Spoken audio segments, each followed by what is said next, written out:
માનનીય supreme court દ્વારા શ્રી અરવિંદ કેજરીવાલજીને વચગાળાના જામીન આપવામાં આવ્યા છે। આ ખુશીમાં ગુજરાત અને સુરતની અંદર તમામ કાર્યકર્તાઓએ સાથે મળી અને આ ઉત્સવને આજે ઉજવો છે। મોઢા મીઠા કરાવી અને ફટાકડાઓ ફોડીને ઉત્સવ મનાવ્યો છે। માનનીય સુપ્રીમ કોર્ટનો અમે આજે આ દિવસે આભાર માનીએ છીએ કે આ આખા ઘટનાની અંદર એમણે ભાજપની જે કરતૂત છે અથવા તો એમની જે મનસા છે કે આ ચૂંટણીમાં વિપક્ષ અને વિપક્ષના નેતાઓ પ્રચારમાં ન જોડાઈ શકે અને કોઈપણ રીતે આ ચૂંટણી જીતી જવાય એની સામે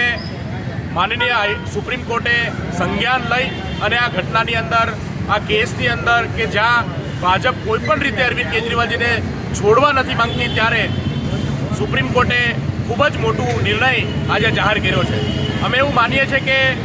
આ જે કેસ છે તદ્દન ઉપજાવી કાઢેલો કેસ છે અને જેવી રીતે માનનીય અરવિંદજીને સુપ્રીમ કોર્ટે સંજ્ઞાન લઈ અને આજે વચગાળાના જામીન આપ્યા છે, આવનાર દિવસોની અંદર આ આખા કેસની તમામ સત્ય પણ સામે આવશે અને તમામ જે નેતાઓ આજે જેલમાં છે અને આખી પાર્ટીને જેવી રીતે ભારતીય જનતા પાર્ટીએ એક દોષી પાર્ટી જાહેર કરવાની કોશિશ કરી છે એમાંથી તમામ લોકો નિર્દોષ જાહેર થશે અને આખી ઘટના જે છે એની અંદર આમ આદમી પાર્ટીનો ગુજરાતના દેશના તમામ લોકોનો વિજય થવાનો છે। લડેંગે।